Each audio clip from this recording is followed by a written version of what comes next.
तुम्हारी सोच के साझे में ढल नहीं सकता, जुबान काट लो लहजा बदल नहीं सकता, मुझे भी मॉम का पुतला मत समझो, तुम्हारी लॉ से ये लोहा की जॉब कार्ड होल्डर काम नहीं करता है, 100 दिन काम नहीं करता है, जियो टैग नहीं होता है।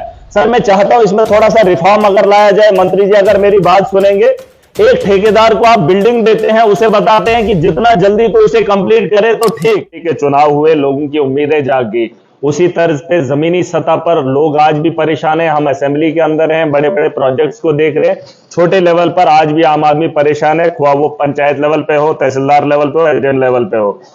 इलेक्शन जब जितना जल्द हो सके किए जाए। और सर कुछ पंचायतें बहुत बड़ी है, उनका भी ख्याल किया जाए, डिलिमिटेशन करने के फौरन बाद जो है चुनाव जल्द अज जल्द कराने जाने चाहिए।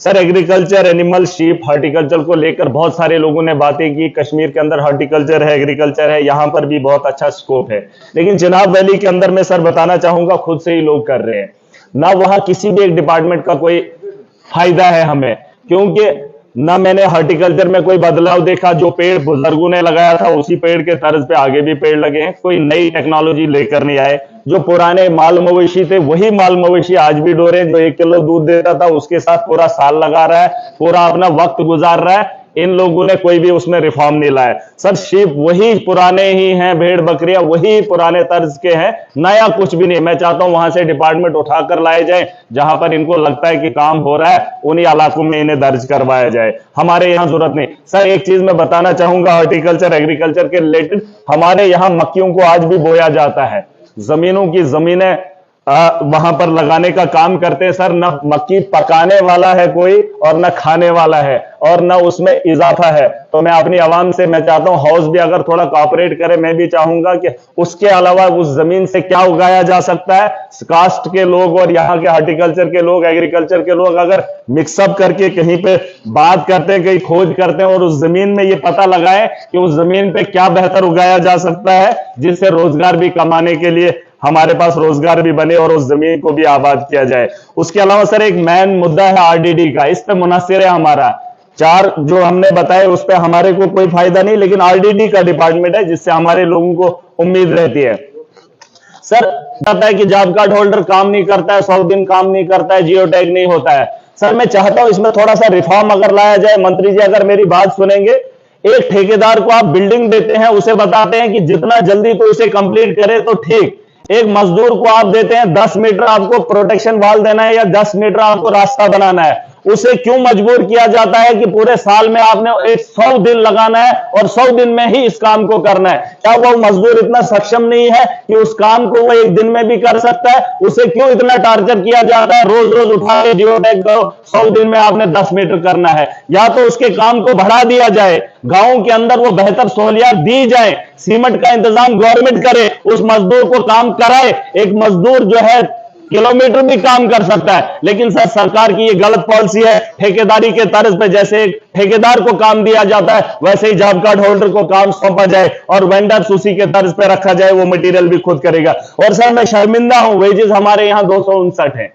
मैं देख रहा था कर्नाटका के अंदर 349 है, हरियाणा के अंदर 374 है, आंध्रा के अंदर 300 है, गोवा में 356 है, केरला में 344 है। तो मेरे जम्मू कश्मीर के अंदर खास करके मैं जब अपने इलाकों को देखता हूं जो रोजगार पर मुनस्सिर है, आज आम मजदूर भी किसी घर का काम करता है 600 रुपया लेता है, तो वेजेस को बढ़ाया जाना चाहिए ताकि हमारे लोगों को रोजगार मिले। और सर एक मेन इसमें मेरी एक तजवीज है, मैं चाहता हूं कि मनरेगा एक जॉब कार्ड की स्कीम देता है हर उस जवान को, हर उस बेरोजगार को जिसकी उम्र 18 साल है। सर हमारे पास नौजवान है, पीएचडी करके हैं, एमए करके हैं, एमफिल करके हैं। मैं एक छोटा सा सुझाव देना चाहता हूं, वो ऐसे भी घर में पड़ा है, नशा ले रहा है, ना वो घर का काम कर पा रहा है, ना जमींदारी कर पा रहा है। मैं चाहता हूं सरकार को एक सुझाव है, डिपार्टमेंट्स के अंदर पोस्टें खाली हैं, अगर उसी पैसे से उस नौजवान को यह कहा जाए जो उसके अहल है, आप उससे जबरदस्ती गाय या माल मवेशी का काम मत करवाइए, जिसके एजुकेशन जिसने हासिल किया, अपना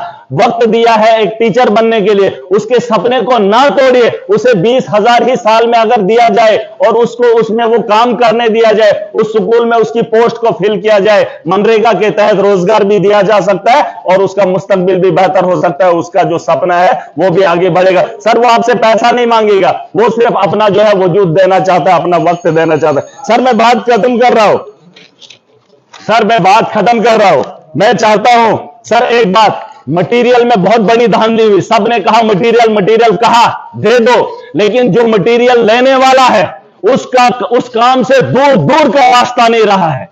आप 2005-6 से उठाकर देख लीजिए, जिन लोगों ने भी मटेरियल का बिल निकाला है वो माफिया है, जिन लोगों ने मटेरियल दिया है उसको बेचारे को आज तक नहीं पता है। मैं इस हाउस से आज एक उम्मीद करना चाहता हूं, मैंने मंत्री साहब से बात की है, इस बार मेरी कॉन्स्टिट्यूंसी के अंदर जिन लोगों ने मटेरियल डाला है, अगर उस आदमी को मटेरियल नहीं मिला तो बड़े पैमाने पर आगे एक बहुत बड़ा रेवोल्यूशन देखेंगे। मैं सर बात खत्म कर रहा हूं, इस शहर के साथ तुम्हारी सोच के सांचे में ढल नहीं सकता, जुबान काट लो लहजा बदल नहीं सकता, मुझे भी मोम का पुतला मत समझो, तुम्हारी लौ से ये लोहा पिघल नहीं सकता। मैं उम्मीद करता हूं जो हाउस के अंदर बात करता हूं उस पर तवज्जो दी जाए। Thank you.